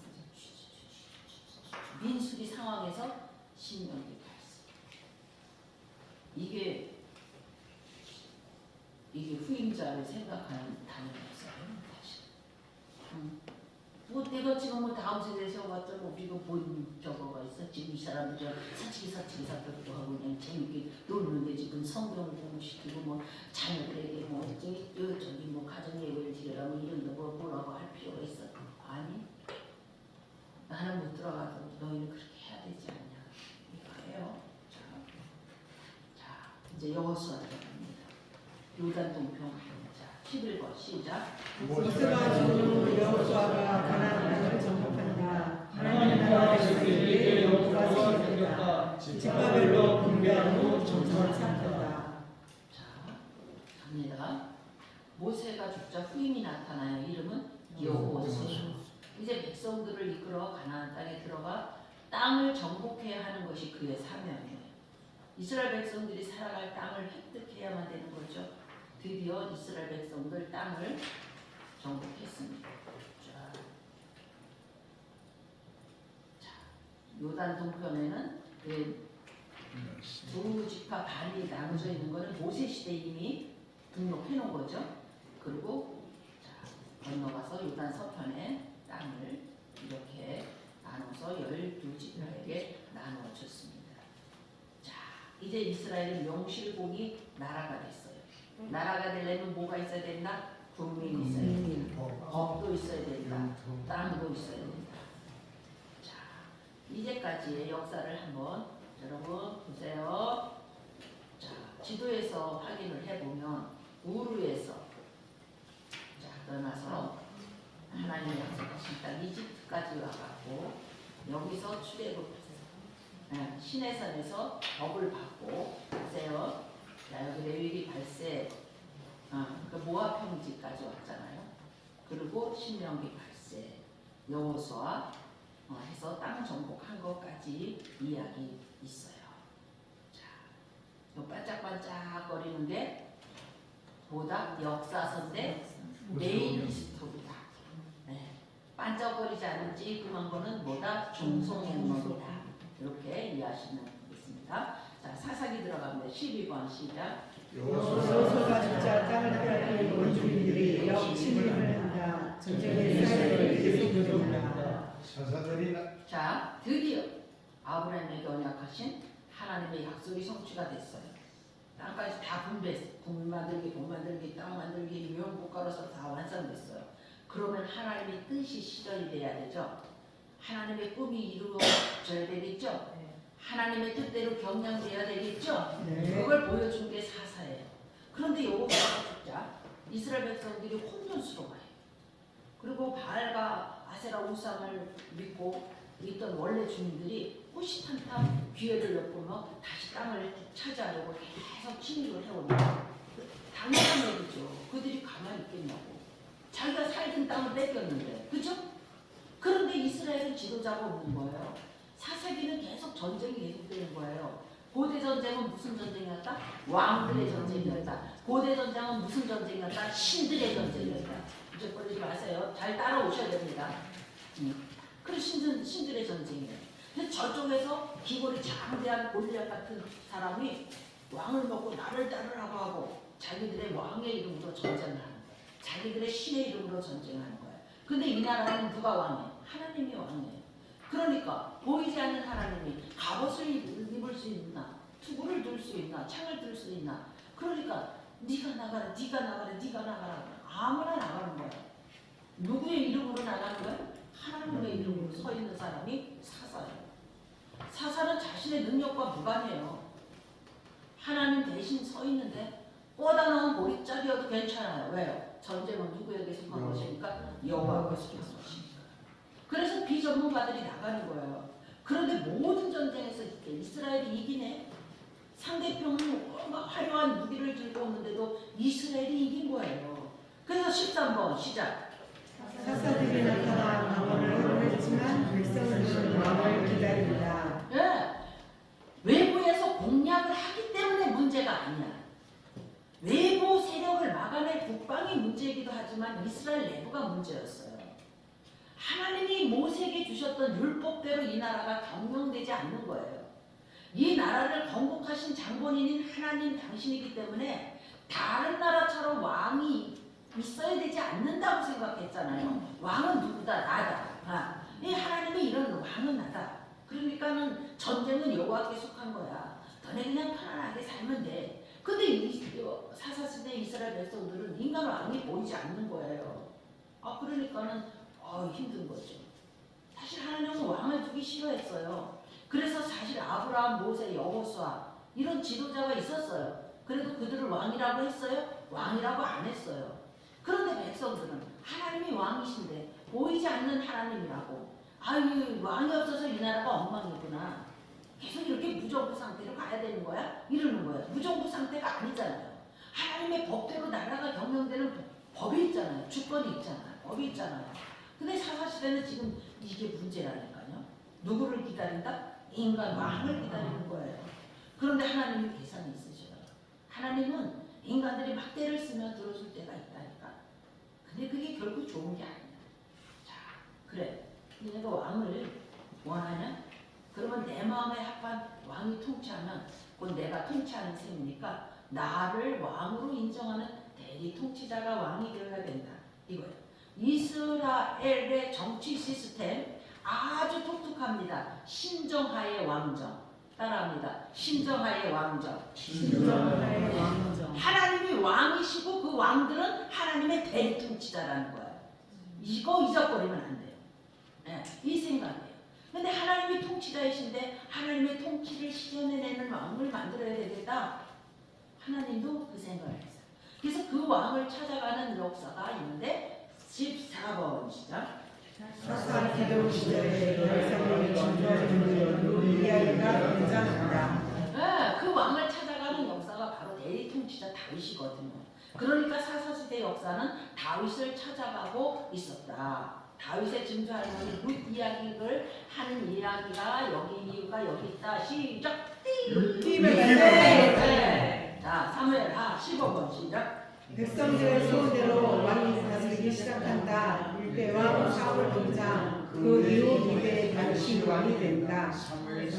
자, 사무엘이라는 지도자가 왕적으로 변화하는데 중재 역할을 하게 되고 사사시대 끝 무렵에 나타난 다윗과 사울 사이의 스토리가 이렇게 사무엘상으로 연결되면서 왕정 시대로 이루어집니다. 이런 상황 속에서 하나님은 왕정을 허락하시죠. 근데 첫 왕으로 사울이 나타났죠. 일대왕 사울은 지가 주권자야. 하나님의 왕이라는 의식이 없어요. 지가 제사장도 하고 하나님께서 죽이라고 했는데 내가 생각하기에 쓸만한데 왜 죽여? 남겨놓고 지 맘대로 다 가는 거예요.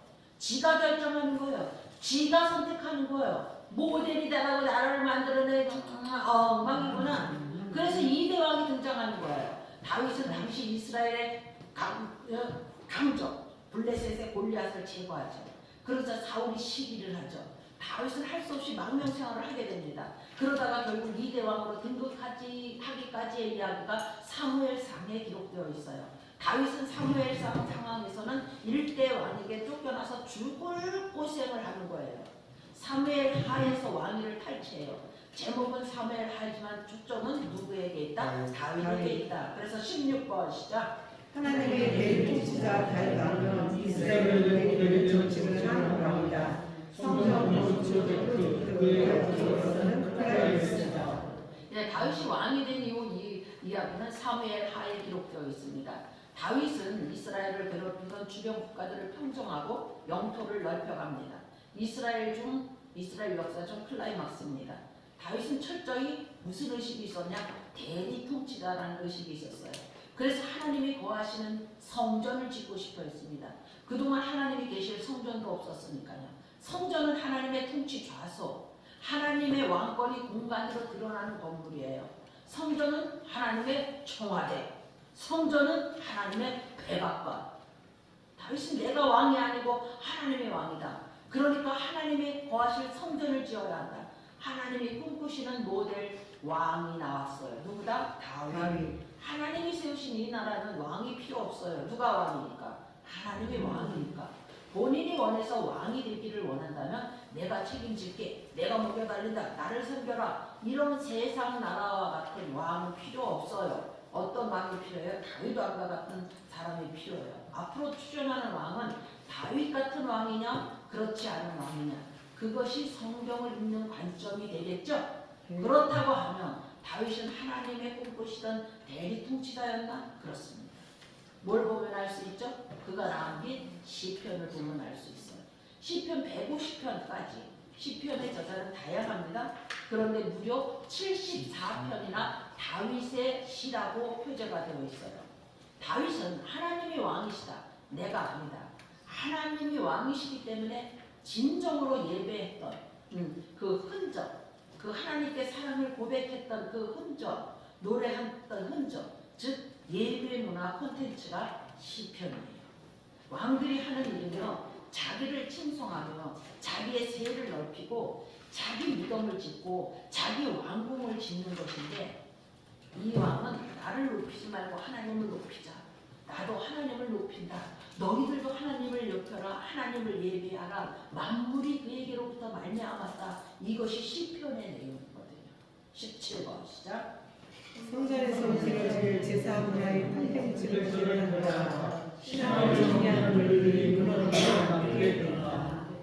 다윗은 모세 여호수아의 영적 수산을 이산을 이어받지 못했던 어느 시대를 배경으로 살았죠? 사사시대를 배경으로 살았습니다. 사사시대는 모델이 되라고 나라를 만들었는데 엉망이구나. 네, 엉망진창인 시대에 살았다고요. 누가? 다윗이. 그런데도 예배 문화를 창출했어요. 영적 문화. 그러니까 다윗은 성왕이었어요. 철왕이었어요. 왕의 표상입니다. 다윗이 간 길, 그 이후 다른 왕들이 가야 할 모델입니다. 그가 어떻게 통치했길래 우리는 그 이상적인 왕상을 이뤄낸 그의 인상 철학을 볼 수가 있죠. 어디에 기록되어 있죠? 정보가 남아있어요. 시편에 남아있어요. 다윗은 구로의 작품을 썼어요. 시편 발세. PPT로 한번 볼까요? 이거 왜 되겠어?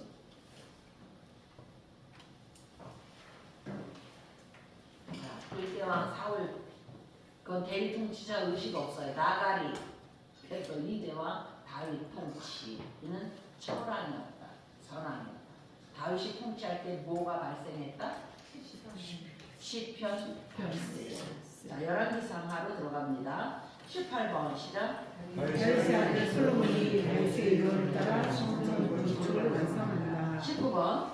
또한 다윗의 문화를 배경으로 잠언, 전도서, 아가와 같은 모든 것을 발상한다. 예, 저기 하나님의 백성을 교육하기 위한 교과서다 이렇게 생각하면 돼요. 누구나 잠언, 전도서, 아가서, 발생 20번. 그런데 솔로몬은 결국 배교한다. 예, 그런데 이게 뭐야? 솔로몬은 다윗이 넘겨준 극대화된 번영을 유지하는 것으로도 벅찼던 것 같아요. 그래서 국제교육 활동을 합니다. 정략 결혼은 당연히 따라붙는 관행이었을 거예요. 세상 재산이 많아지니까 이 여자, 이 나라 공주, 저 나라 공주 그냥 막 바꾼 거예요. 솔로몬이 그 짓을 하는 거예요. 1000명의 자매를 데리고 온 거죠. 문화가 오고 종교가 따라오고 세상이 들어오게 된 거예요. 엄청난 후궁을 유입했죠. 훌쩍 좋겠죠. 천덕명 권사님 솔로몬. 훌쩍 좋겠지. 김영택 장로님 엄청 좋겠어? 아니 하원 장로님 엄청 좋겠지. 솔로몬. 골치 아프죠. 그렇지 않아. 하나도 힘든데 그 그렇게 좀 덜 힘들게 해. 얼른 엄청 힘들 것 같아. 하루에 한 명씩 신방을 해도 3년 있어야 돼. 처음 뵙겠습니다. 맨날 처음 뵙겠습니다. 네. 근데 그 후궁들을 영입하면서 그들의 종교가 따라갑니다. 그래서 남자는 여자하기 나름이라 그 여자들이 솔로몬의 마음을 꼬드겨서 인생 후반기 배구자로 살게 된다. 자, 그래서 결국은 21번. 솔로몬의 아들 로밤 때에는 나라가 분열된다. 자, 솔로몬이 죽자 나라가 분열되죠. 남유다, 북이스라엘. 솔로몬의 부하 여로보암의 반역으로 분열 왕국 체제가 되어버리는 거예요. 22번. 남북으로 분열되어 올라가는 역사의 성격은 우상도 섬기고 하나님도 섬기는 혼합주의자. 자, 북쪽은 이스라엘이라는 이름을 계속 가져갑니다. 마지막 호세아까지 이르는 약 200년 역사가 계속 가지만 바알과 아세라를 정복하라고 가나안에 들여보냈는데 오히려 바알과 아세라를 섬기며 섞여버립니다. 남쪽은 유다라는 이름으로 흘러갑니다. 솔로몬의 아들 르호보암이 분열 왕국의 첫 왕이죠. 시드기야 왕까지 이르는 330년 역사가 이어집니다. 그러니까 130년 더 가는 거예요. 남유다가. 그들은 다윗의 길로 가지 않고 역시 바알과 아세라를 섬기는 혼합주의에 빠져버립니다. 북이스라엘, 남유다, 나라는 두 동강인데 나라의 성격이 하나님도 섬기고 바알도 섬기는 혼합주의 국가. 그 나라는 두 나라가 다 그놈이 그놈이다. 네. 그래서 23번 시작. 결국 멸망하려는 왕들의 역사 속에 선지자들이 나라의 미래를 예언한다. 이 왕정 시대를 말기를 중심으로 새로운 리더들이 등장합니다. 선지자, 예언자라는 부류의 사람들이에요. 열왕들이 다윗처럼 하나님의 왕 되심을 인정하는 통치를 하지 못했기 때문에 하나님의 위치가 모호해진 거예요. 하나님이 서실 자리가 없는 거예요. 바알과 아세라를 섬기면서 하나님을 가볍게 여기니 말이에요. 그래서 하나님이 이 나라의 왕이시며 역사의 주관자라는 것을 대언해내는 사람들이 일어날 수밖에 없었던 거예요. 하나님이 친히 세우신 나라가 망해가는데 하나님이 가만히 있겠어요? 그래서 선지자들이 너 그러다가 혼난다, 망한다 소리치는 거예요. 하나님 대신 우상을 섬기면 멸망한다고 옛 선지자 모세가 경고했었는데 이 예언자들도 그대로 그 말씀을 선포하는 거예요. 열왕기 상하에서 솔로몬 이후 다윗의 손자에서 르호보암 그때 나라가 두 개로 나눠져서 혼합되어 갈 때 이 나라는 이렇게 전달되면 의미가 없다. 하나님만 섬기면서 사는 하나님의 나라를 뽑으셨는데 그 목적을 떠났으니 소용없는 거 아니냐고 선지자들이 말을 많이 하는 거예요. 그리고 역시 선포한 내용을 기록으로 남겼어요. 그것이 뭐다? 예언서입니다. 자, 하나님의 말을 잘 들을 때 예언자들이 나타날까요? 안 나타날 때예요. 말 안 들으니까 너 좀 말 좀 들어라 이거거든요. 저랑 우리 오빠랑요 4살 차이예요. 제가 근데 말 잘 들었을 것 같아요? 안 들었어요? 안 들었어요. 정말 안 들었어요. 제가 지독히 말이 많고 따지기를 잘합니다. 초등학교 5학년 2학기 가정통신문 통지표에 그렇게 써 있더라고요. 그게 저예요. 동창회 갔는데 우리 친구들이요, 제가 너 어렸을 때 되게 멋있었어 이러더라고. 왜? 그랬더니 그때는 육성회비 600원이었어요. 그때 600원 육성회비 안 내면요 돌려보냈어요. 여러분 그런 경험 있어요? 돌려보냈어요. 근데 육성회비 언제 다 갚아요? 엄마 아빠가 농사지면 추곡수매하면 다 갚아요. 그전에는 시골에 돈이 없어요. 근데도 돈을 받으러 오라고 육성회비 갔다 오라고 집에서 돌려보내요. 그럼 애들은 그 집에까지 가요. 나는 그때 그냥 학교 그 논퉁에서 그냥 논퉁만 저기 발끝으로 차다가 내 애들 올 때쯤 되면 이제 가요. 선생님은 나 이제 너 돈 가져왔어? 아니요.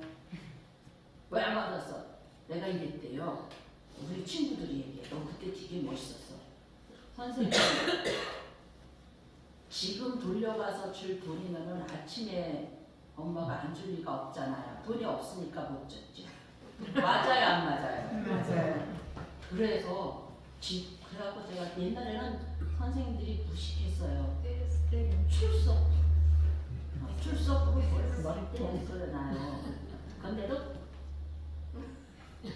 이랬대요. 그러니까 그 선생님이 진짜 키도 말이 많고 따지기를 잘하는 저예요. 제가 정색을 하고 따지기 시작하면 아무도 아니 무식이 저기 거기 뒤에 사람들 줘요. 좋은 사람들. 천동명 권사님 하나 주고 친양육 주고 줘 먹어 줄지 말고. 요 한태원 목사님도 하나. 저도 졸려요.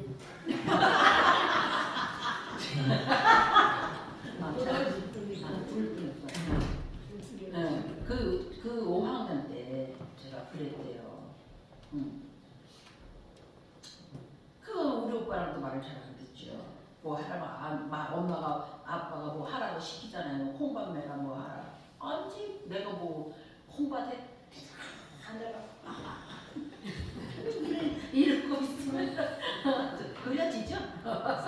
우리 오빠가 너 이거 해라 너 그러다 아버지한테 혼난다. 연년아 너 말 좀 들어라 년아 이런데요. 그 오빠가 말 좀 들어라. 제발 말 좀 들어라. 아버지한테 혼난다 이년아. 그래서 출발하는 거예요. 오바다부터. 자, 솔로만 끊지. 자, 12번. 아이고.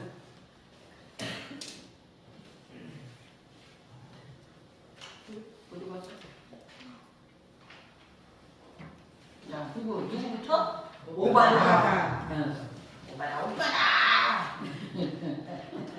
예언서 12번 발세. 열왕 기하에 12번 발세. 안타까운 상황이 생겼어요. 24번. 시작. 그러다가 정말 이스라엘은 아수르에 망하고 남유다는 바벨론에 망한다. 이때 예레미야는 동국 예루살렘에서 왕의 와중과 함께 보낸다. 자, 북방 이스라엘 BC 721년에 망하고 그 130년 더 지나다가 남방 유다는 BC 587년에 바벨론에 망합니다. 바벨론이 쳐들어온 거죠.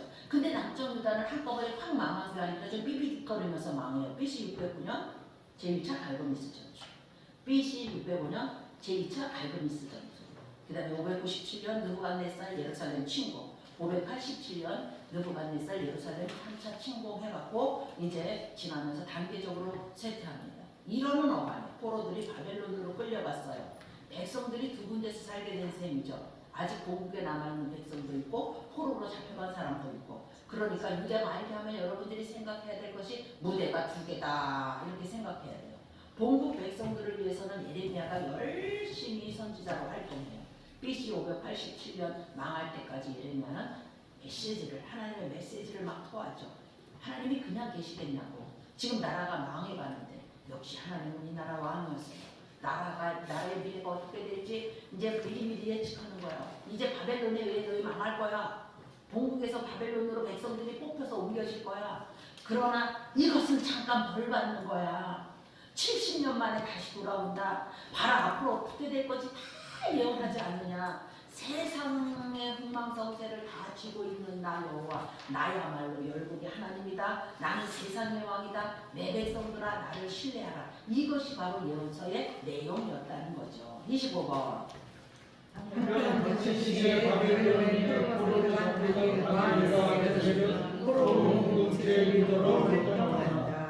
끌려간 적의 포로들을 위해서는 다니엘, 에스겔 같은 선지자들이 이 예레미야가 본국 A에서 토했던 그 메시지랑 똑같은 것을 막 토하는 거예요. BC 605년에 다니엘이 포로로 잡혀갔어요. BC 597년에는 에스겔이 잡혀갔어요. 그러니까 두 사람은 지금 어디서 활동한다? 바벨론에서 활동하는 거예요. 거기서 막 환상을 봐요. 다니엘도 환상을 보고 에스겔도 환상을 보는데 그게 무슨 환상이죠? 회복의 환상이에요. 회복. 예레미야가 이야기하고 있는 거랑 똑같은 이야기를 해요. 똑같을 수밖에 없죠. 왜요? 이 나라의 왕은 하나님이시거든요. 그분한테서 나오는 메시지를 전하니까 본국 예레미야나 바벨론에 가 있는 에스겔이나 다니엘이 전하는 메시지가 어떻다? 똑같은 얘기를 할 수 있는 거예요. 여러분도 할 수 있죠? 무슨 얘기야? 지금 벌 받고 있는 중이야. 그런데 다시 회복된다. 심판하시나 구원하신다. 한마디로 그거예요. 그래서 다니엘이 바벨론 종주국 느부갓네살 왕국의 미래학자로 있으면서 미래사를 예언하는 거예요. 그것도 세계사에 관한 제국의 역사. 느부갓네살 그 신상 사건 알잖아요. 네. 그거를 막 말하는 거야. 와, 유다 일대 포로가 대제국의 왕국에서 인류 일반 역사를 예언하고 그것도 모자라 기록까지 해놨다는 거죠. 여러분이 잘 아는 다니엘서 에스겔서라는 거예요. PPT 보세요. 재밌잖아요. 자, 그래요. 전 아수르에게 망해요. 어디가? 북이스라엘. 130년 지났다가 딱 바벨론 남유다에게 망해요. 근데 망하는데 이건 한꺼번에 망하는 것이 아니라 남유다는 좀 삐그덕거리면서 망해요. 그래서 딱 예레미야가 본국에서 하고 있고 이제 잡혀가는 거예요. 다니엘이 605년에 에스겔이 597년에 잡혀가요. 하나님의 백성들이 무대 A, 무대 B에서 나눠서 있다. 거기서 그들을 이끄는 무대 A의 예레미야 지도자가 하는 얘기나 무대 B 다니엘이나 에스겔이 하는 얘기나 어떻다? 똑같다. 무엇을 말한다? 지금 벌 받고 있는 중이야. 그게 지금 심판받고 있는 중이야. 근데 그게 끝이 아니야. 회복된다. 심판하시나 구원하신다. 이게 예언서의 두 기둥 잊지 마시기 바랍니다. 이제 역대상하 에스라 느헤미야 26번 시작. 예언자를 특히 예레미야의 예언대로 70년이 지나자 포로들이 정말 중국으로 귀환한다. 그런데 예레미야 예언대로 정말 70년 만에 포로들이 바벨론 땅으로부터 돌아오는 거예요. BC 538년 페르시 바사가 바벨론을 정복하면서 새 식민 정책을 발표한 거죠. 스룹바벨과 예수와 같은 지도자들이 중심이 되어서 포로들이 돌아와 본토 이스라엘 땅으로 돌아오는 거예요. 자, 성경이 이 사실을 놓치겠냐고요. 기록하고야 마는 거죠. 네, 예언대로라는 거예요. 이렇게 포로 이후의 생활이 어디에 기록되어 있을까요? 에스라. 자, 27번 예루살렘에서 성전을 재건하기 시작한다. 28번 그러나 사마리아의 밀반으로 중단된다. 이때 학계의 사랴 선지자의 경륜으로 결국 완공된다. 근데 그냥 그만 지금 성전을 막 이제 재건하고 있는데 북이스라엘의 후손 사마리아 사람들이 방해를 하고 나서는 거예요. 페르시아 왕에게 고발하겠다는 거예요. 불법 거축을 한다고 시비를 하는 거죠. 아유, 항해했던 유대 땅이 갑자기 막 포로들이 돌아오더니 으쌰으쌰 뭔가를 하니까 걸고 넘어지는 걸까? 그래서 그만 성전 재건이 중단되고 말아요. 하나님께서 성전을 재건하다가 중단됐네. 누가 백성들에게 용구를 주어서 성전을 완공하게 할래? 그랬더니 학계가 제가 할게요. 그래서 바로 이때 학계와 스가랴가 나타나서 백성들에게 용기를 북돋아 주는 거예요. 중단하지 말고 성전을 재건하는 일을 계속하라고. 돌아온 포로들은 학계와 스가랴의 메시지를 듣고 힘을 얻었습니다. 함께 스가랴 네, 이게 팔레스타인 땅 무대 A에서 일어나는 거예요. 그리고 29번. 그리고 나서 현 사건이 바벨론 땅 페르시아 세력에서 터진다. 에스더 사건이다. 다시 무대를 옮겨. 여기는 무대 B 페르시아. 성전을 재건하고 난 이후 페르시아에서 아주 중대한 사건이 발생하는 거예요. 본토로 아주 귀환하지 못하고 페르시아에 살고 있던 유대 공동체에게 위기를 닥친 거예요. 유대민들을 시기한 하만의 음모이죠. 페르시아의 왕 아하수에로가 다시 되던 때의 이야기인데 마침 그의 아내가 유다인 에스더였어요. 에스더는 그녀의 오빠, 사촌 오빠 모르드게와 함께 이 난국을 이겨내서 결국 승리하죠. 죽어는 죽으리라. 이 사건 이후 페르시아에 남아있던 유대 공동체 백성들은 으쌰으쌰 더 애국심에 불탔겠죠. 에스더 발생 30번. 바로 이때 페르시아에서 에스라가 모세에게 학자로 구성한다. 자, 계속해서 무대 B입니다. 한 사람이 나타나는 거예요. 페르시아에서 태어난 포로 3, 4세쯤 되는 거예요. 그는 자기 과거 민족의 역사를 꿰뚫어 섭렵하죠. 그리고 평생 자기가 해야 할 사명을 자각해요. 조국으로 돌아간 포로 공동체의 유대인들을 대상으로 교육을 하는 프로젝트였습니다.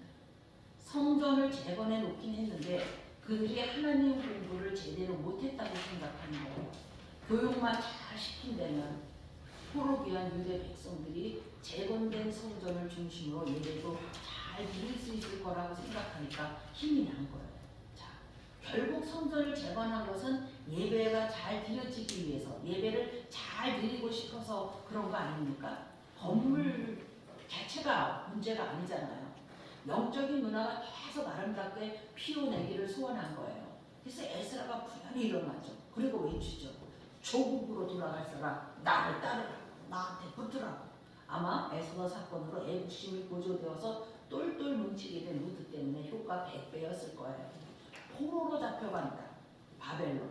지금은 페르시아 정부에서 율법에 능통한 학자로 자라나 있었어요. 포로 3, 4대. 모세 오경의 재발견이죠. 그러니까 유대인들은 포로 생활을 하면서도 왜 우리 민족이 이렇게 됐나 생각하고 율법을 잘 보호하고 가르치고 배우고 있었다는 사실을 눈치가 챌 수 있죠.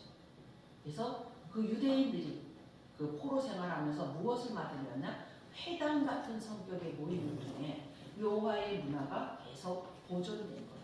에스라는 이스라엘 자기 조국을 연구하는 거예요. 어떻게 흘러온 스토리인지 아브라함부터 모세, 다윗, 열왕들, 선지자들의 예언들을 섭렵해요. 그리고 유대의 민족의 정체성을 자각합니다. 그는 역사 속에서 중요한 포인트들을 혹 집어내서 정리를 해놓습니다. 31번. 에스라는 주국 유다로 돌아와 포로기한 백성들을 말씀으로 멸시킨다. 이때가 시대이 여기에 사하였다. 그러면서 포로기한 역사를 정리한다. 이 인원이 에스라다. 자, 드디어 조국으로 들어와서 에스라가 교육을 시작하는 거예요. 당신네들이 어디서부터 흘러왔는지 역주행 해보라는 거예요. 거꾸로 타고 올라가는 거예요. 왕정 시대를 타고 거꾸로 올라가면 다윗, 모세, 아브라함을 지나서 셈, 노아, 아담에게까지 올라가지 않느냐. 그러니까 당신들이야말로 우주 만물을 창조하신 하나님 나라 백성 우리가 지금 여기 존재하고 있는 거 아니냐? 이 논리죠. 이걸 가르친 거예요. 역사죠. 그 길고도 긴 역사 스토리를 포로 귀한 백성들 앞에서 끄집어낸 것은 정말 잘한 거예요. 지금 나라가 증발됐어요. 에? 백성들은 포로가 된 상태예요. 그러니 다시 조국으로 귀환한 상태에서 반드시 그들의 정체성을 확인해야만 되는 게 아니겠습니까? 당시 포로 귀환 공동체들에게는 필수였어요. 바로 이때 가르쳐진 역사관이 그들에게는 그들의 존재의 의의를 심어주는 내용이었습니다. 근데 아담으로부터 시작된 역사 기록으로 남기자니 너무 길어. 그래서 에스라는 가장 간단한 형태로 역사를 압축해야 되겠다고 생각하죠. 그래서 무슨 형태로 가자? 족보 형태로 가자 이랬다는 거예요. 이렇게 하나님의 나라 스토리를 족보 형태로 압축해낸 것이 역대라는 말이에요. 여기서 우리가 아는 성경 목록 역대상하가 발생됩니다. 백성들에게 역사를 가르치기 위해서 나름대로 에스라가 쓰던 역사 교재라고 해도 지나치지 않을 거예요. 그래서 에스라는 모세가 제정했던 조항들을 구체적으로 찾아내서 실행합니다. 문화 행사도 합니다. 사회 정화 운동도 가차없이 합니다.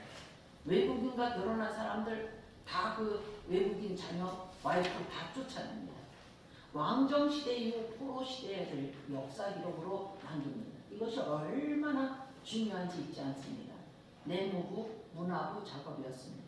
나라가 멸망한 이후 역사 기록이 없었는데 이때 비로소 문서화된다 이겁니다.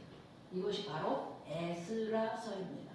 포로 귀환 이후 지금까지 한 이야기는 열왕기 하에 있는 내용이 아니라 어디에 있는 내용이다? 에스라서 안에 있는 내용이다. 자, PPT로 한번 복습해봅니다. 자, 스룹바벨과 예수아가 1차 포로 귀환합니다. 이거 에스라서에 있는 겁니다. 이들이 와서 한 일은 뭐죠? 성전을 재건했죠. 이때 성전을 재건하다 중단해서 학교와 스가랴의 경로로 성전이 완공됐습니다. 2차로 포로 귀환합니다. 에스더 사건이 있었고, 자 2차로 포로 귀환, 자 에스라 와서 상위 사회 정화 운동합니다. 이렇게 했다는 거예요. 자 이제 32번 시작. 이야기하고 표시에서 돌아온다. 아빠가 로즈들의 빛꽃이 묻은 저녁에 묻은 성벽을 지축한다. 에스라와 함께 포로 귀한 백성들을 지도한다. 느헤미야가 같이 활동했죠. 그의 공식 명함은 뭐죠? 유대 총독이라는 공식 명함이에요. 본래 페르시아에 있었을 때 아닥사스다 왕의 술 맡은 관은 넷이었어요. 그 역시 왜 유다가 망하게 되었는지 분명히 깨달은 사람이에요. 그래서 회복을 기다리던 사람입니다. 에스라가 성전에 관심을 갖고 하나님 말씀과 역사 기록에 힘을 쏟은 데 비해서 그는 예루살렘 성곽 재건에 꾀리 꽂힌 사람이에요. 100년이 지났는데도 여기저기 무너져 내린 채 구멍이 숭숭 뚫린 성경을 보니까 자기 마음에 구멍이 뚫린 것 같아요. 괴로워. 그는 무너진 성벽을 돌아보며 보수 공사를 주도합니다. 백성들과 함께 성곽을 완성합니다. 또 에스라와 함께 회개 운동을 동력하기도 합니다. 자, 봅시다. 느헤미야 와서 자 3차 귀환했다는 거예요. 1차 귀환, 2차 귀환, 3차 귀환. 한 그때 33번. 그들이 마지막 선지자 말라기도 이 성에서 그들을 갖는다. 그들은 여호와의 말씀에 엘리야를 보낼 것이라는 예언이다. 그는 엘리야를 기다리며 큰 커튼을 닫는다. 바로 이런 포로 귀환 공동체 문화가 일어나던 때를 배경으로 마지막 예언자 한 사람이 나타나죠. 그게 누구죠? 말라기. 포로 귀환 이후 성전 재건할 때 나타났던 학계 스가랴 이후 세 번째로 활동하는 예언자입니다. 그리고 구약에서 가장 마지막으로 활동하는 예언자입니다. 그러니까 에스라, 느헤미야, 말라기는 한 시대를 한 공동체 안에서 함께 살아갔던 사람입니다. 말라기 말라기 말라기는 길고도 긴 구약의 역사의 스토리를 마무리하죠. 포로 귀한 에스라 공동체. 그들이 구약의 마지막 무대인데 그 당시 사람들에게 마지막 메시지를 전하는 선지자로 나타났다. 누가? 말라기 구약 전체를 마무리하는 예언자죠. 그 메시지 내용이 뭔지 아세요?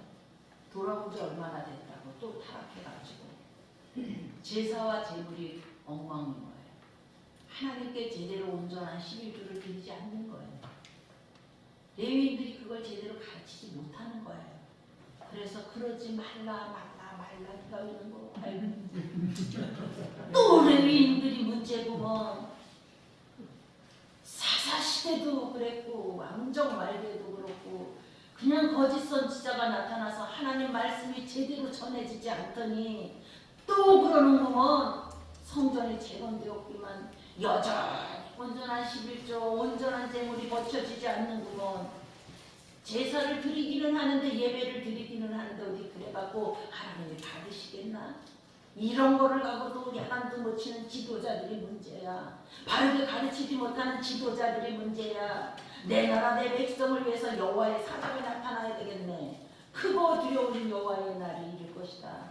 그가 이르기 전에 엘리야를 먼저 보내리라. 그가 깨끗하게 할 것이다. 회개의 메시지를 선포할 것이다. 엘리야를 기다리라. 이 내용이었어요. 구약의 큰 커튼이 엘리야를 기다리라는 내용으로 막을 내립니다.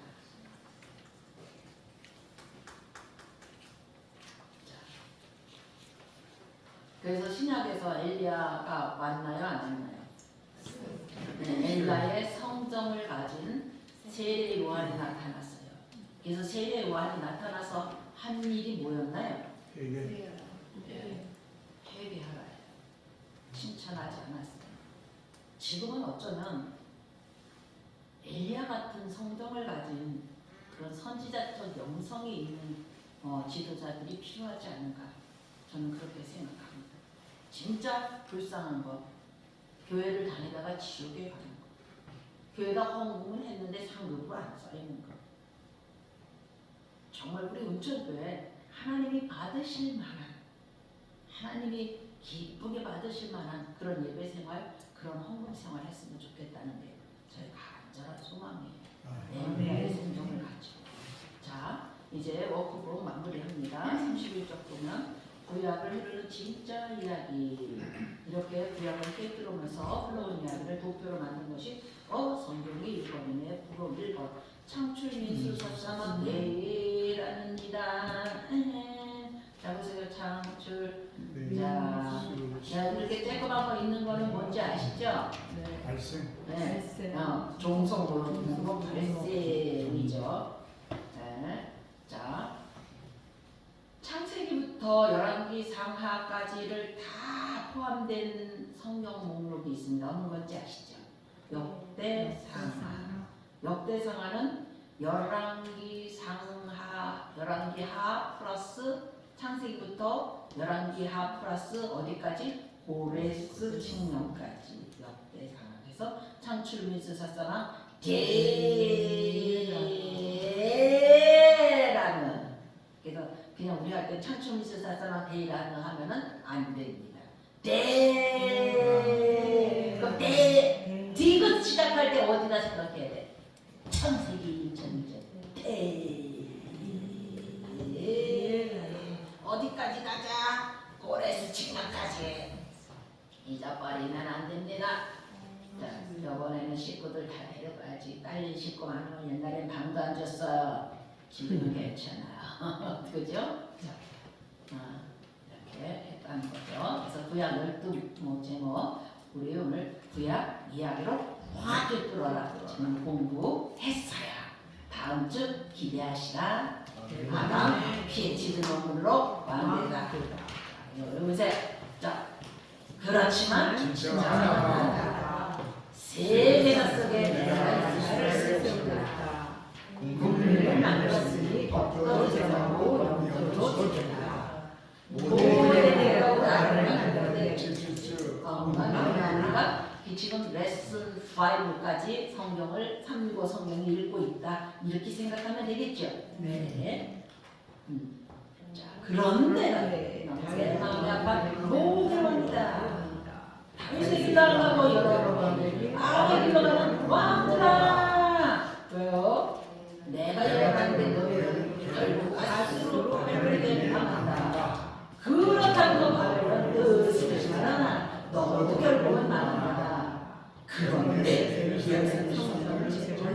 성령 복이 일어날 것이라.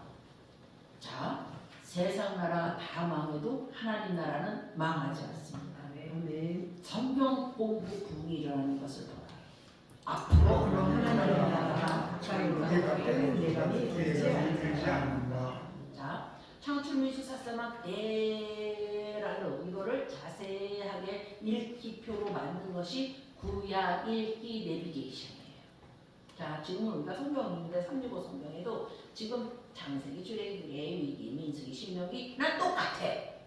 근데 열왕기 하 이제 벌써 사무엘 하 가면 10분이 막 들어가.